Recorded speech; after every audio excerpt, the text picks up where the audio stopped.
한 주간 잘 지내셨죠?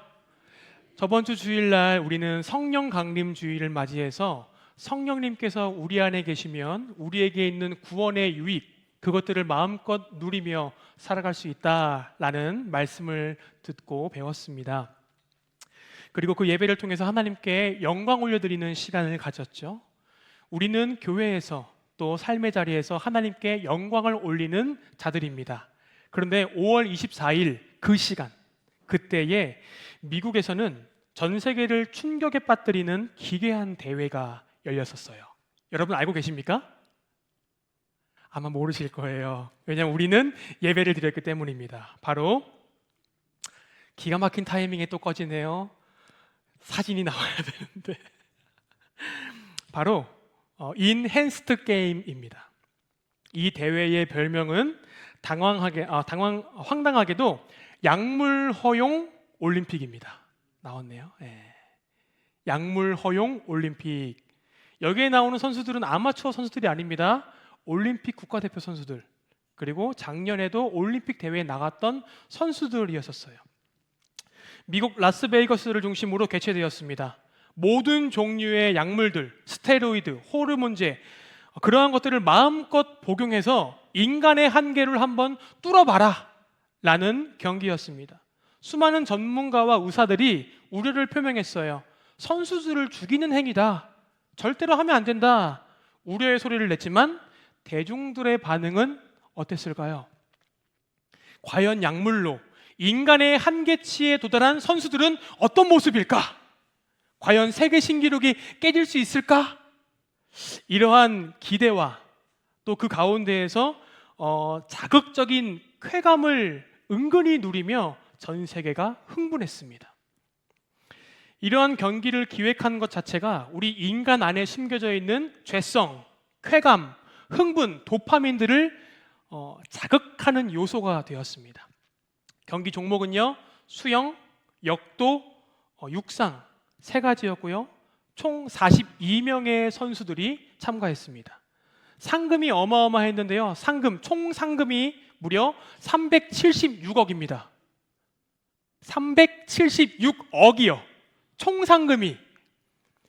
여러분, 육상의 세계 기록을 보유하고 있는 우사인 볼트 아시죠? 우사인 볼트가 9.59초의 기록을 갖고 있습니다. 그 기록을 깬 선수에게는 상금이 얼마가 지급되는지 아십니까? 150억입니다. 그리고 각 종목마다 신기록을 보유하면은 14억을 주겠다라고 했어요.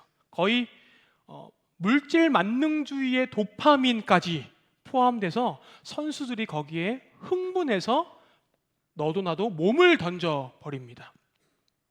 수많은 사람들이 이 기괴한 경기에 열광했고요. 무려 전 세계 14억 명이 그 경기를 봤다고 해요. 근데 우리는 보지 못했죠. 왜요?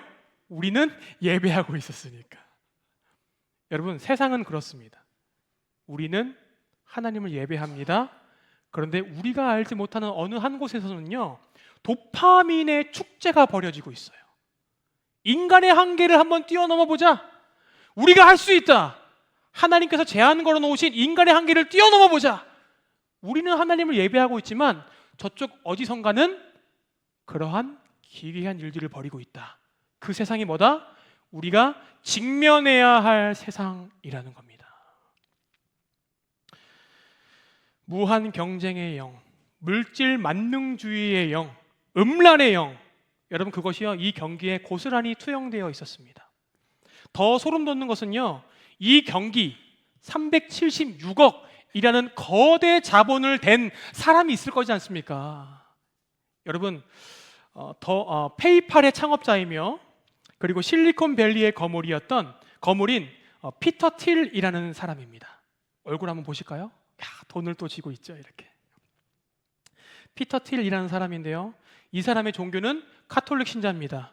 카톨릭 신앙을 가졌다라고 얘기하고 있어요. 근데 이 사람은 미국 정부와 손을 잡고 있고요, 미국 정계의 보수 진영들을 뒤흔드는 사람입니다. 뭘로요? 돈으로요. 근데 이 사람 실제 삶 속에서는 어떤 사람인 줄 아십니까? 제가 폭로해야지. 동성애자입니다. 다 알고 있어요. 근데 신앙의 모습은 가졌지만 입술로는 하나님께 고백하고 성당에 가서 고해 성사를 할지 모르겠지만 그의 삶의 모습은 동성애자, 물질로 모든 것들을 살려고 하는 자, 그 더러운 자본과 인간의 탐욕, 욕망을 추구하는 자, 그가 가진 사탄의 사상과 더러운 자본이 결합해서 만든 그것이 뭐라고요? Enhanced Game. 여러분, 우리가 살고 있는 세상이 바로 그러한 세상이지 않나. 근데 우리는 그러한 자들을 바라보며 우리의 꿈을 키워가고 있진 않습니까? 혹시 내 자녀들에게 야 봐봐라, 그러한 것들을 보여주면서 하나님의 진리의 말씀을 심어줘야 됨에도 불구하고 그러한 것들을 보여주면서 너도 1등 해야지, 공부하는 게 문제가 된다는 얘기가 아닙니다. 왜 그것을 해야 되는지, 왜 우리가 공부에 집착해서 열심히 살아야 되는지, 왜 열심히 인생 가운데 살아야 되는지, 그 인생의 목표를 올바로 심어줘야 된다는 거예요. 여러분, 이러한 영적 악한 시대 가운데에 여러분의 자녀를 어떻게 키우시겠습니까? 오늘 우리가 읽은 본문 말씀 있지 않습니까? 여호수아서 말씀.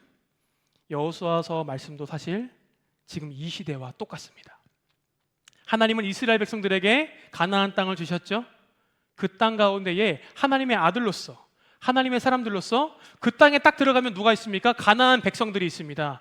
그들과 전쟁해야 되는 것은 어쩔 수 없는 현실이에요. 맞아요. 여러분, 우리도요, 세상 가운데에 전쟁해야 됩니다.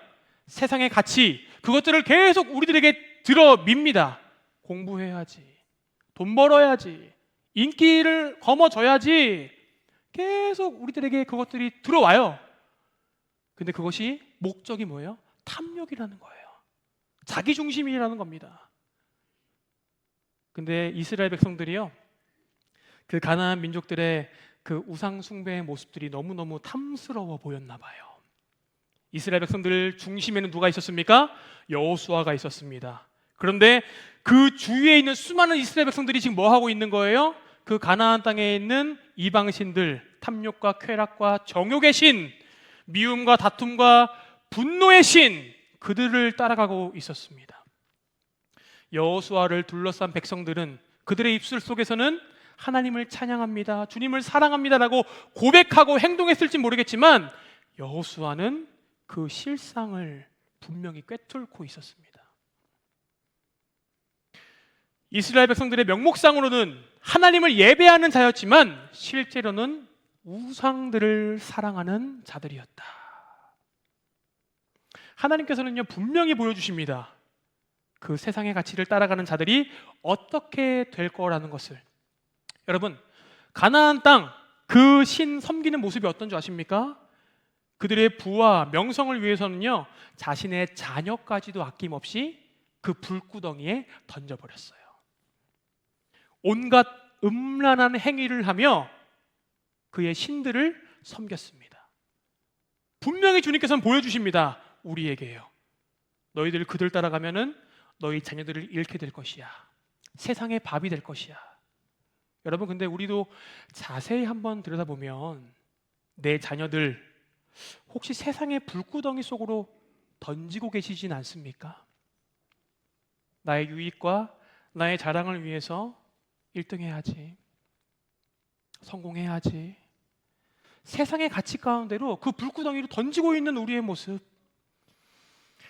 자기중심적인 물질 쾌락주의적인 세상의 음란의 중심 가운데에서 오늘 늙은 지도자 여호수아는 담대하게 눈물로 외칩니다.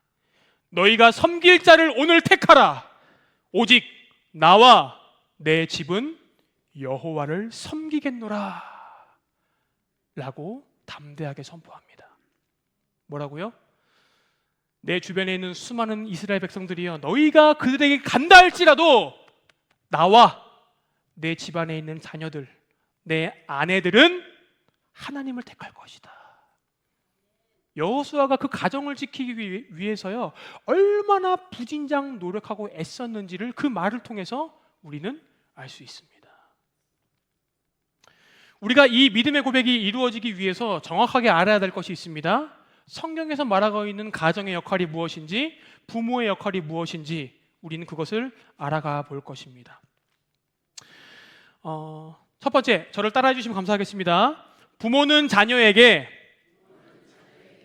하나님의 계시의 통로입니다. 여러분, 교회에 오면은 우리는 목사님의 말씀을 통해서 하나님의 음성을 듣습니다. 고로 하나님의 계시의 통로입니다. 목회자들은요. 그렇다면 여러분 가정에서의 하나님의 계시의 통로는 누구일까요? 맞습니다. 엄마, 아빠입니다. 바로 우리 부모님들이에요. 하나님은 보이지 않는 그 하나님의 사랑, 그 열정, 그 정의를요 부모님을 통해서 보여주십니다. 부모님을 통해서 하나님의 존재를 계시하십니다. 그래서 자녀들이 가장 먼저 부모의 모습을 보면서 하나님의 상을 그린다라고 합니다. 아, 하나님이 이렇게 따뜻하신 분이실 거야. 이렇게 사랑이 많으신 분이실 거야. 우리 부모님들께서 자녀들을 용서를 많이 해주시면요, 자녀들 마음 가운데에 저절로 아, 우리 하나님은 나를 용서해 주시는 분이야 라는 것이 저절로 생긴대요. 여러분, 그렇기 때문에요, 부모된 우리가 먼저 하나님의 깊은 교제 가운데 들어가야 됩니다. 그리고 말씀과 기도로 우리를 무장해야 됩니다. 그리고 하나님과 끝없는 소통을 하며 나아가셔야 됩니다. 여러분, 한 가지 정리하죠. 부모님은 하나님께서 우리에게 주신 계시의 통로다. 여러분, 그 정체성을 꼭 가지시기 바랍니다. 두 번째입니다. 저를 따라해 주시면 감사하겠습니다. 특별히 우리 아버지 되시는 분들, 우리 남자분들만 함께 따라해 주시면 감사하겠습니다. 아버지들이요. 너무 작은데요. 좀 강력하게 나오셔야 되는데. 아버지들이요. 가정 제사장의 직분을 회복하라. 아멘. 여러분, 특별히 아버지 되시는 분들은요, 가정 제사장입니다. 여러분, 그렇다면 성경에서 말하고 있는 제사장이 어떠한 자들인지 우리가 좀 알아봐야 되는데, 신명기 33장 10절 말씀입니다. 이 말씀은 모세가 제사장 레위 지파들을 향해서 축복 기도를 하면서 그들의 사명에 대해서 말해주는 장인데요, 우리 함께 읽어보겠습니다. 시작. 주의 법도를 야곱에게, 주의 율법을 이스라엘에게 가르치며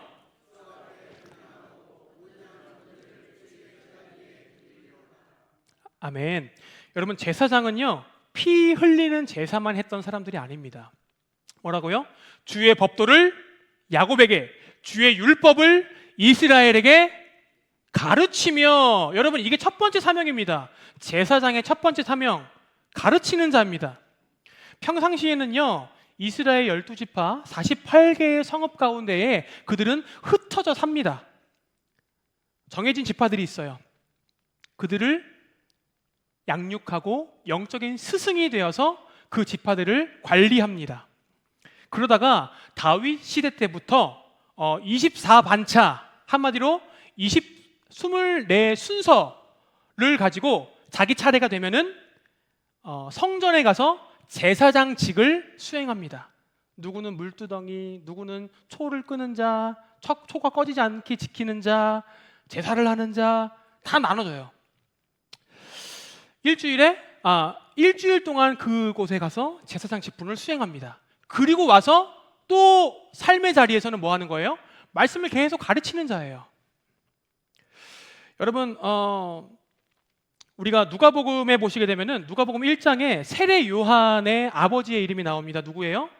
그렇죠, 사가랴. 역시 성경을 많이 읽으시는 우리 권사님들 알고 계시네요. 여러분, 사가랴의 직업이 뭔지 아십니까? 맞아요, 제사장입니다.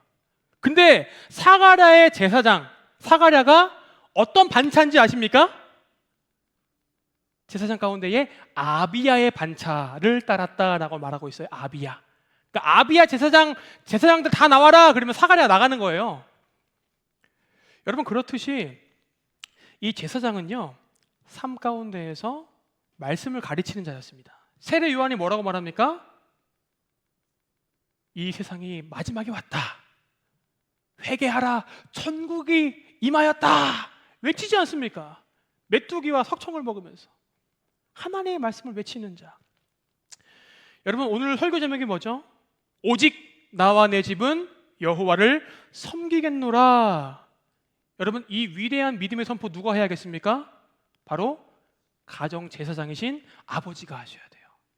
저는 어릴 때 집에 들어가면은 저희 집 가문이 있었어요. 가문이 이거였었어요. 오직 나와 내 집은 여호와를 섬기겠노라. 이게 나무판으로 해가지고 문 열고 딱 들어가면은 거실에 딱 매달려 있었습니다. 근데 이게요, 아버지가 특별히 말하지 않아도 그 문구를 계속 보기 시작하는 거예요. 그러면서 내 안에 우리 집은 하나님을 예배하는 가정이구나 라는 것을 알게 되는 거죠. 여러분, 이 영적인 메시지를 우리 아버지들이 선포해 주시길 간절히 축원합니다. 아멘. 여러분, 그리고 또 여러 가지 나와요. 제사장의 직분에 대해서. 주 앞에 분향하는 자, 이거는 기도하는 자입니다. 그리고 온전한 번제를 드리는 자, 이 번제를 드리는 것은 뭐냐면은 나의 죄를 양에게 전가해서 이 양을 칩니다. 뼈도 부러뜨리고 불태워서 하나님께 드리는 것. 여러분, 우리 자녀들이요, 세상에서 정말로 바쁘고 힘들게 살아갑니다. 때로는 여러 가지 문제들이 있어요. 그런데 여러분, 혹시 가정에서 자녀들을 위해서 회개 기도해 주시는 분들 계십니까? 그 역할도 아버지가 하셔야 됩니다. 수고했다, 내 딸, 아들, 우리 기도하자. 여러분, 그들이요, 세상을 살면서 내가 피해자이기도 하지만 때로는 가해자이기도 하거든요.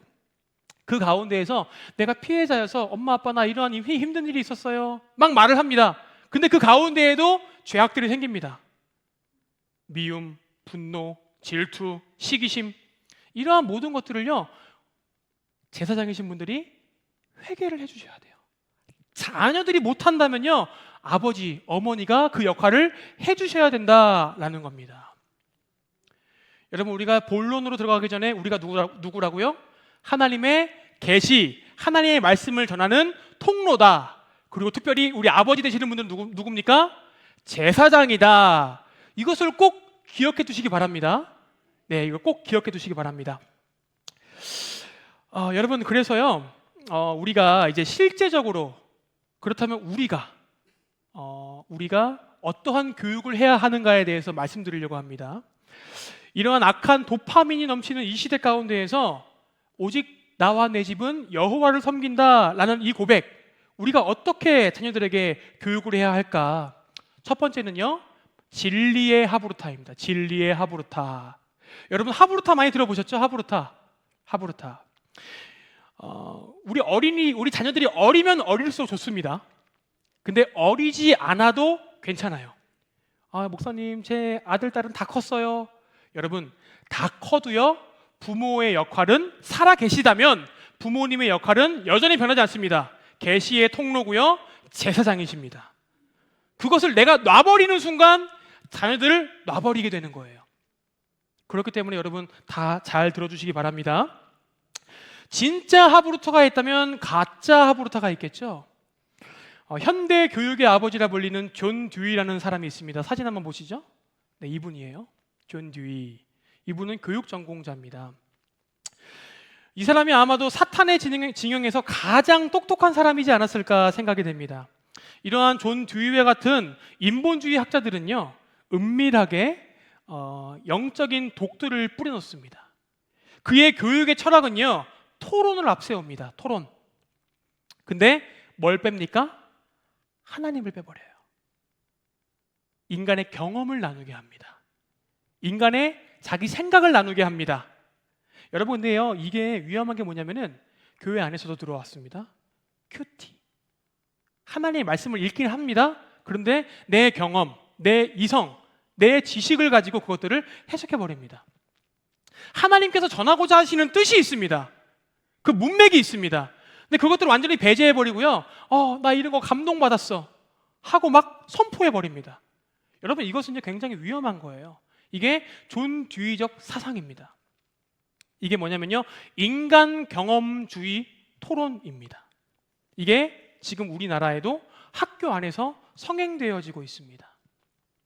여러분들, 이게 위험한 게 뭐냐면요, 결국 자기를 강화시킵니다. 자기를 강화시키고요, 내 생각, 내 뜻이 맞아, 이것들을 막 짜집게 해가지고 이것들을 가지고 누군가를 설득시키게 만드는 훈련법. 여러분, 그리고요, 이 존 듀이는요, 또 한 가지를 얘기하는데, 교육을 위탁해라라고 말하고 있습니다. 이 존 듀이가 말하는 이 교육 위탁은요, 플라톤이 말한 국가론에서 나옵니다. 여러분 이 국가론에 보시게 되면은 소피스트, 지혜자들이 나오는데요. 이 당시의 지혜자들은요, 대부분 남자였었어요. 근데 어린 아이들을 교육시킵니다. 철학을 공부하다 보면 다 배우게 돼요. 근데 여러분 어린 아이들을 교육시키는데요, 이 어린 아이들의 몸값을 받습니다. 비밀인데 이 소피스트들이 거의 대부분 게이예요. 그 어린 아이들과 관계를 하고 그들에게 그들의 지혜를 전수합니다. 여러분 그러니까요, 그들이 지혜적으로, 머리적으로, 생각적으로 달콤함은 느끼겠지만 그 어린 아이들이 육체적으로 얼마나 힘들었겠습니까? 여러분 그게 우리가 알고 있는 소피스트들, 지혜자들, 권력자들의 민낯입니다. 이렇게 얘기해요. 아이들을 부모로부터 격리시켜서 그 아이들을 사회인으로 양육받기 위해서 국가 엘리트들에게 교육시켜야 된다라고 말합니다. 그 영향을 받은 사회주의, 공산주의, 그들은 어디서 아이들을 교육시킵니까? 당에서 교육시켜요. 당. 그래서 여러분 당에서 교육받은 아이들이요, 집으로 옵니다. 근데 집에서 엄마 아빠가 성경책을 보고 있는 거예요. 그럼 어떻게 해요? 일로 와봐 같이 성경 보자 라고 말하면은 이 당에서 교육받은 애들은 다음날 학교 가서 당원들에게 우리 엄마 아빠 성경 봐요 라고 찌릅니다. 내 자식인데 내 자식의 교육을 위탁시킨 결과 내 자녀가 되는 게 아니에요. 이걸 누가? 존 듀이라는 사람이 토론해라, 마음껏 해라, 마음껏 얘기해, 하지만 진리를 빼. 그리고 교육 너무 보기 좋잖아요. 엘리트들에게 맡겨라. 근데 뭐예요? 그들만의 사상을 가지고 그들을 완전 개조시켜버리는 거예요. 여러분 이 모습, 근데 사회주의뿐만이 아니라 우리 한국에도 너무나도 만연되어 있습니다. 특별히 교회에까지도 들어와 있어요.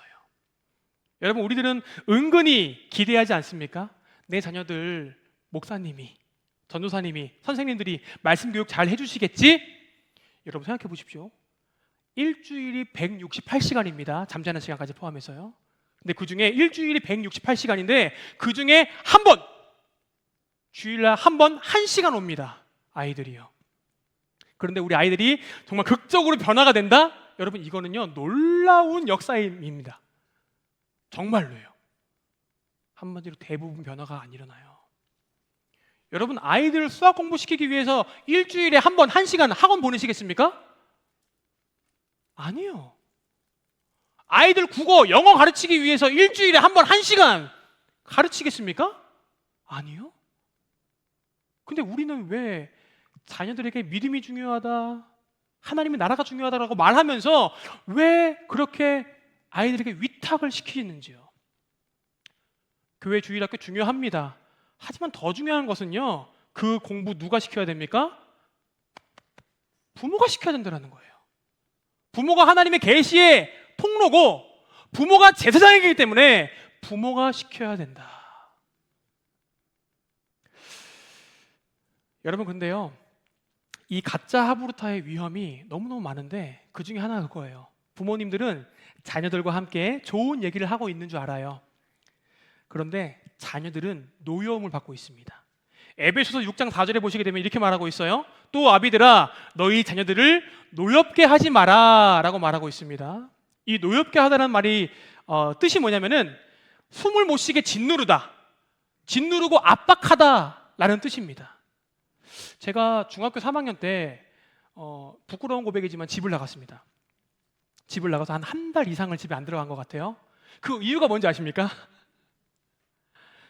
저희 부모님이 지금 설교를 듣고 계실지 모르겠어요. 제가요 하모니카 과외, 단소 과외, 수학 과외, 영어 과외, 그리고 종합 학원, 초등학교 5학년, 제가 초등학교 때는 엘리트 축구 선수 과정을 밟았었거든요. 그래서 축구를 굉장히 좋아합니다. 근데 아웃사이드 뼈가 다치는 바람에 그 이후로부터 공부를 하기 시작했는데 그게 아마 초등학교 4학년이었던 것 같아요. 5학년. 근데 제가 중3 때 집을 나갔습니다. 그 기간 동안에 엄청나게 수많은, 물론 부모님은 저를 이제는 압니다. 아, 우리 부모님이 나를 사랑해서 그랬구나.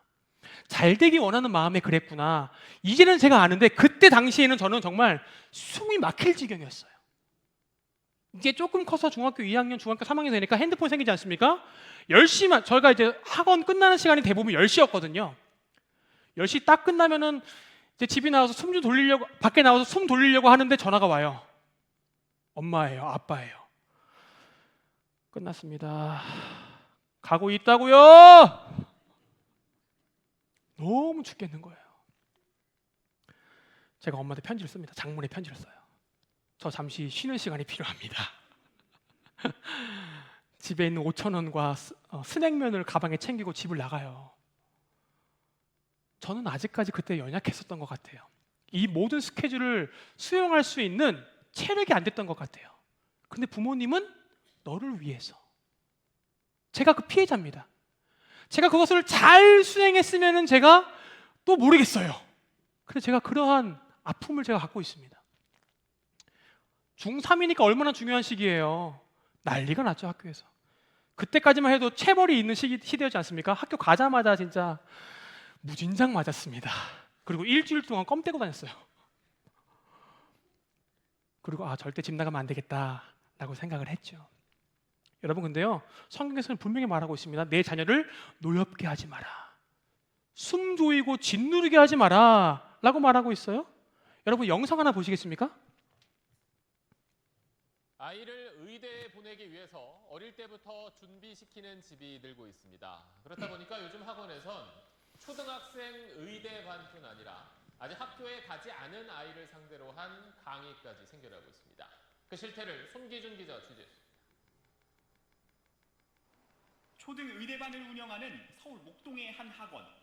초등 수학 과정을 끝냈다면 초등학교 저학년이라도 의대반에 들어올 수 있다고 학원 측은 말합니다. 이 선행이 거의 중등 과정 이제 들어가거나 이렇게 돼야 돼요. 수강료는 주 3회 강의에 월 60만 원. 이번엔 대치동에 있는 다른 학원입니다. 초등학교 1, 2학년 정도라고 보시면 됩니다. 의대를 보내고 싶어요라고 문의를 주시는 분들이 3년 전부터 좀 급격하게 느는 추세였고, 근처 또 다른 학원. 최상위 반의 진도를 묻자 5년 선행이 일반적이랍니다. 그 5학년 되면 고등학교 2학년 수학 보내요. 최상위반이면 어느 과냐 봐요? 초등학교 6학년. 그래서 초등 의대반이 늘어나는 분위기 속에 이 지역엔 미취학 아동을 대상으로 한 강의까지 늘고 있습니다. 아이들이 의대반에 갈 정도로 수학에 대해서 재미가 있으려면 잘해야 재밌거든요. 50개 이상의 클래스들이 있습니다. 심야 교습 제한으로 밤 10시가 되면 학원 문을 닫아야 해서 대치동 학원가 근처 도로는 매일 학생들을 태우기 위한 차량으로 붐빕니다. 다르게 보면 밤늦게까지 학원에 있던 학생들이 이렇게나 많은 겁니다. 네, 여기까지만 보겠습니다. 여기까지만 보겠습니다. 여러분, 공부가 잘못된 건 아니에요. 제가 이 영상을 보면서 PD 수첩이라든지 다른 쪽에서 또 취재한 게 굉장히 많이 있더라고요. 궁금하시면 한번 보십시오. 유튜브에. 공부가 잘못된 건 아닙니다. 중요한 건 뭐냐면 공부하는 학생들을 취재한 영상이 있어요. 이제 보통 9시에서 10시에 끝납니다, 아이들이. 그때 밖에서 취재를 합니다. 여기 왜 들어갔어요? 엄마가 보냈어요. 꿈이 뭐예요? 저 소방관이에요. 근데 왜 의대반 들어갔어요? 수학을 잘해서요. 지금 초등학생 아이인데 중학교 3학년 수학을 푼대요. 그러면 반에서 제일 잘 푸는 애가 몇 학년짜리 풀어요? 고등학교 수학을 푼대요. 초등학생 아이들이. 엄청난 능력이죠. 훌륭합니다.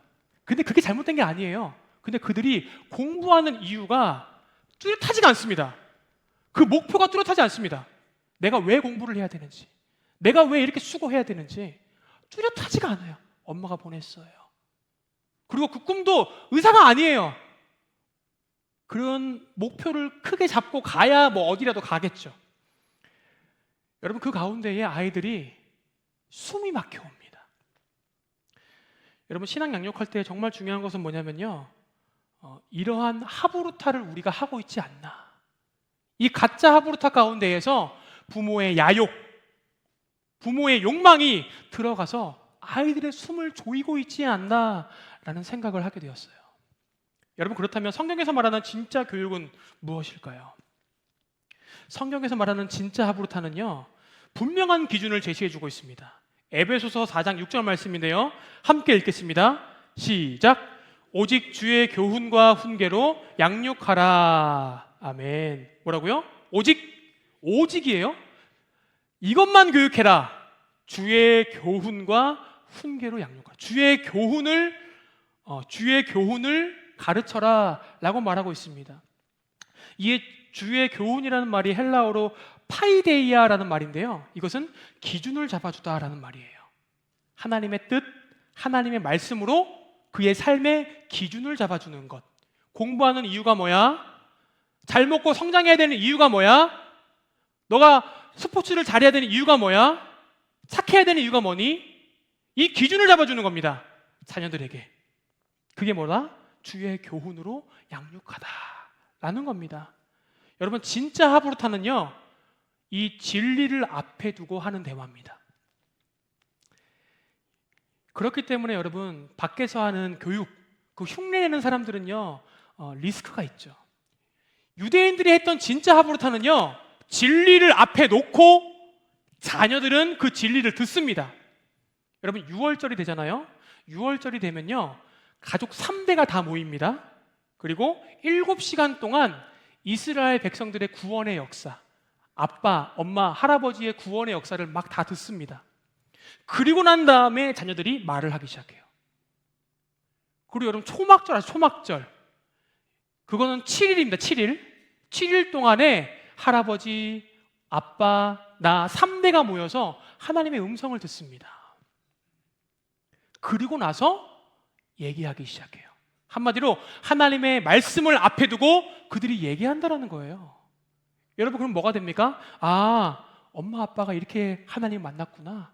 아, 보니까는 목사님도 똑같은 말 하시는데, 보니까는 선교사님도, 전도사님 똑같은 말 하시는데, 보니까 바울 사도가 했던 말이 똑같네? 베드로가, 알고 보니까는 다윗이, 다니엘이, 아브라함이, 아담이. 그래서 뭐가 되는 거예요? 아, 하나님이 우리에게 원하시는 모습이 이러한 모습이구나. 여러분, 진리를 앞에 두고 하는 하브루타는요, 그렇게 진리를 쫓게 만들게 되어 있다는 겁니다. 여러분, 이것을 뭐라고 말합니까? 저는 가정 예배라고 말합니다. 여러분, 가정에서 그냥 찬양 부르고 말씀 읽고 끝나는 게 아니에요. 가정 예배는요, 이렇게 진리의 말씀을 가지고 내가 받은 구원, 또 이스라엘 백성들이 받은 구원, 또 아빠가 받은 구원, 이 모든 것들을 함께 나누고 자녀가 받은 구원에 너가 받은 구원도 이와 같다 라고 그 기준을 잡아주는 것입니다. 여러분, 두 번째입니다. 두 번째는요, 우리가 어떠한 교육을 해야 되냐면은 관습과 습성을 바꿔줘야 됩니다. 마태복음 28장에 보시게 되면 이렇게 말씀하고 있어요. 모든 민족을 제자 삼아라 라고 말하고 있습니다. 여러분, 여기 이 민족, 우리가 어떠한 자들을 제자 삼아야 되냐? 이 민족이라는 것이 뭐냐면요, 관습과 습관이 같은 사람들을 한 민족이다 라고 말합니다. 민족을 제자 삼다. 이 제자 삼다라는 것이 뭐냐면은 익숙하게 만들다라는 거예요. 그들을 세례를 베풀고 가르쳐 지키게 하라라고 말하고 있습니다. 한마디로 나와 다른 민족, 나와 다른 문화를 가진 사람들, 그들을 어떻게 해요? 그들을 익숙하게 만드는 겁니다. 뭘로? 세례로 가르치는 것으로. 우리 가정에 보시게 되면은 우리와 다른 민족이 살고 있지 않습니까? 누구예요? 내 아들, 내 딸. 같이 밥을 먹긴 하지만 나와 전혀 다른 민족입니다. 사실 여러분, 하나님께서 우리를 그 마지막 때에 심판 자리에서 물으시는 가장 첫 번째가 그걸 거예요. 네 아들, 내가 너에게 선물해준 너의 딸, 그들에게 말씀을 가르쳤니? 그들을 위해서 기도했니? 그들에게 진짜 성경을 펴고 가르쳤니? 하나님은 이걸 분명히 물어보실 겁니다. 왜냐하면 주님께서 예수님께서 말씀하셨잖아요. 너희는 모든 민족으로 제자를 삼아 아버지와 아들과 성령의 이름으로 세례를 베풀고 내가 너희에게 분부한 모든 것을 가르쳐 지키게 하라. 이게 시작이 어디입니까? 내 자녀라고요. 내 아들, 딸이라고요. 이제부터는 여러분 실제적인 훈련으로 들어가야 됩니다. 훈련. 이제는 엄마 아빠가 함께 말씀을 읽어주셔야 돼요. 여러분 정말 독한 마음 먹지 않고서는 할 수가 없습니다. 저희 집 같은 경우는요. 아침에 7시에 일어나서 제 아내가 에덴이 말씀을 읽히게 합니다. 성경 2장씩 읽어요. 근데 여러분 그걸 안 하잖아요. 어떤 일이 벌어지는지 아세요? 엄마 아빠 오늘은 말씀 안 읽어요? 라고 물어본다니까요. 읽어야지. 오히려 자녀가 부모님에게 얘기를 해요. 이제는 그게 익숙해지는 겁니다. 하나님의 말씀 읽는 제자가 되는 겁니다. 여러분 그러한 역사가 일어난다니까요. 지금 경험 안 해보셔가지고 감동이 없으시네. 여러분 정말 하셔야 됩니다. 내가 자녀와 함께 달릴 때 자녀들은 보게 되어집니다. 아, 엄마 아빠가 하나님 말씀을 이렇게 대하시는구나. 아, 엄마 아빠가 하나님께 예배드리는 태도가 이러시구나. 아, 엄마 아빠가 하나님의 가치관을 가지고 살아가실 때 성도와 성도 간의 관계를 이렇게 하시는구나. 자녀들은요 그걸 보고 배웁니다. 여러분 근데 이 과정 가운데에 정말로 중요한 게 뭐냐면 아까 말씀드렸듯이 자녀를 노엽게 하면 안 됩니다. 숨을 누르면 안 돼요. 때로는 힘들 수 있어요. 풀어주세요. 근데 하지만 우리가 타협하지 말아야 될 것은 뭐냐면은 절대로 그 기준을 버려버리면 안 됩니다. 근데 여러분 이 부분에 대해서는 우리 어머니들이 좀 해주시면 좋을 것 같아요. 아버지는 가정 제사장으로서 어머니들은 물론 아버지가 읽지만 어머니들은 자녀의 노여움을 풀어주시는 거예요. 우리 자녀들이요 엄마에게는 얘기를 많이 합니다. 그러면서 아빠에 대한 오해가 생길 수 있어요. 그걸 어떻게 해야 돼요? 아빠에 대한 오해를 잘 풀어주시는 거예요. 너네 아빠 그런 사람 아니야. 너네 아빠 얼마나 좋은 사람인데. 그러면서 그런 오해들을 풀어주시면서 그 노여움들을 제거해 주시는 겁니다. 그러면요 여러분 가정 안에서 함께 모이려고 할걸요. 그게 엄마의 역할입니다. 자녀 교육에는 반드시 2가지가 있어야 됩니다. 첫 번째, 진리의 말씀의 기준이 있어야 됩니다. 이것은 타협하면 안 됩니다. 2번째, 훈련입니다. 그 훈련 자녀만 시키는 것이 아니라 내가 함께 가시는 거예요. 함께 가면서 뭐 한다? 자녀를 노엽게 하지 마라. 절대로 자녀를 말씀으로 세상의 가치관으로 노엽게 하시면 안 됩니다. 이게 하나님께서 오늘 우리에게 주시는 말씀이에요. 그렇게 교육하라라고 말씀하고 있습니다. 마지막입니다. 그렇다면 이 교육의 목적이 무엇이냐? 이렇게 교육해야 되는 이유가 무엇입니까? 그렇게 교육하면 천재 교육 아닙니까? 하브루타 천재? 아니요. 이 땅에서 성공 아닙니다. 물론 성공할 확률이 엄청 높아지죠. 저는 확신합니다. 중요한 건 뭐냐면요 내 자녀가 가정에서뿐만이 아니라 이제는 세상으로 파송시키는 거예요. 너가 있는 그 자리에서 축복의 통로가 되라. 엄마 아빠가 너에게 그 말씀 가르쳤던 것처럼 함께 훈련했던 것처럼 네가 있는 그 자리에서 말씀을 보고 기도해라.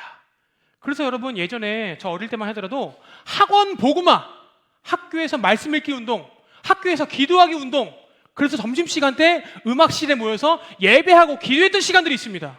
그게 뭐예요? 학교에서 빛으로 소금으로 자녀들을 파송시키는 거예요. 근데 요즘 어떻습니까? 학교에 성경책 갖고 다니나요? 아니에요. 성경책보다는 문제집을 이만큼 갖고 다니죠.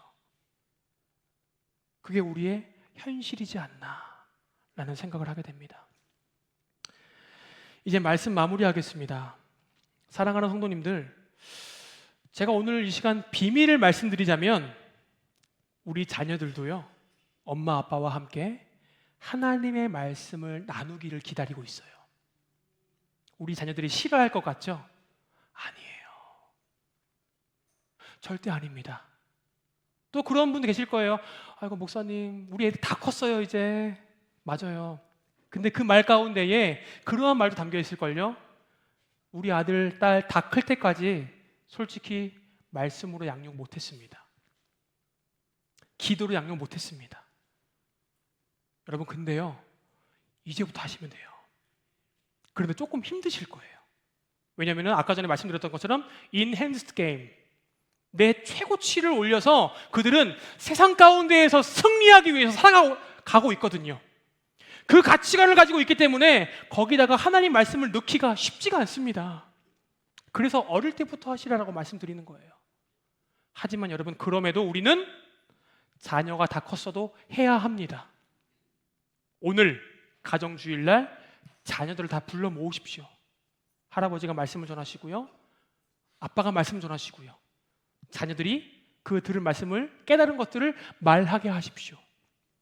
여러분, 그러면서 자녀들 가운데에 하나님을 사랑하는 마음, 부모님의 모습을 통해서 하나님의 말씀을 대하는 태도를 배우게 될 줄 믿습니다.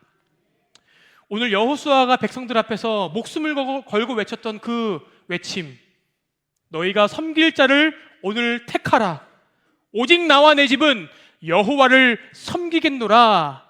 여러분, 이 믿음의 고백이 우리 모두의 고백될 수 있기를 간절히 축원합니다.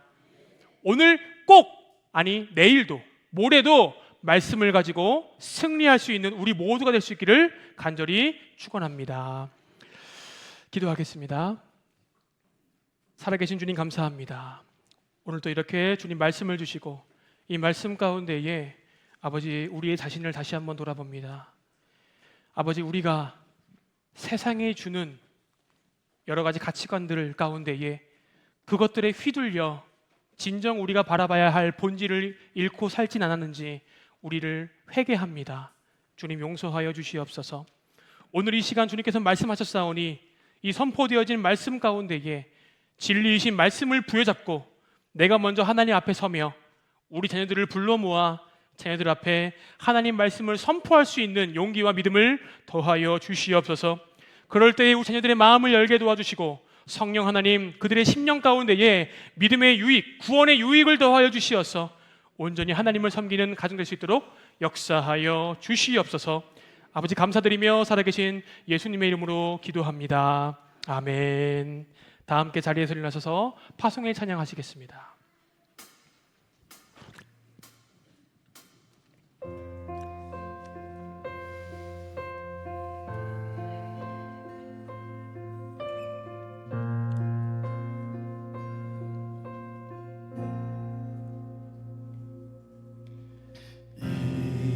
이곳에 생명샘 솟아나 눈물 골짝 지나갈 때에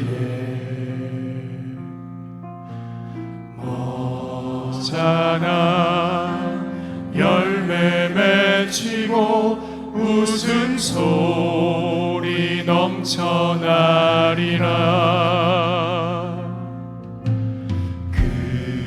그날에 하늘이 열리고 모든 이가 보게 되리라.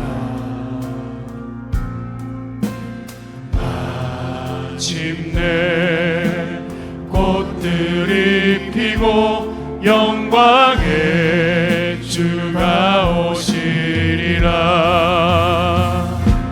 꽃들도 구름도 바람도 넓은 바다도 찬양하라 찬양하라 예수를.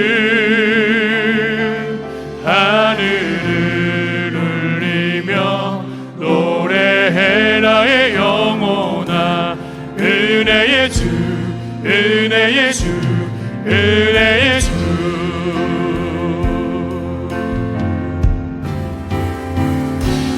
꽃들도 구름도 바람도 넓은 바다도 찬양하라 찬양하라 예수를. 하늘을 울리며 노래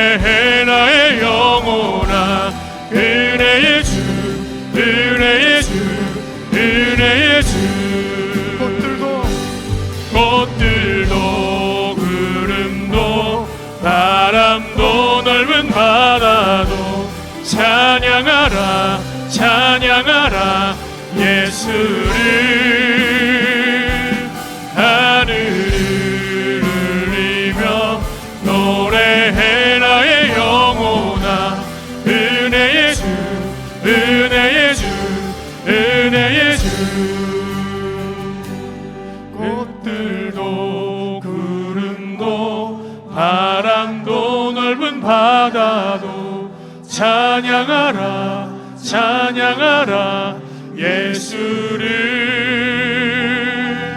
하늘을 울리며 노래해 나의 영혼아 은혜의 주 은혜의 주 은혜의 주 은혜의 주 은혜의 주 은혜의 주 은혜의 주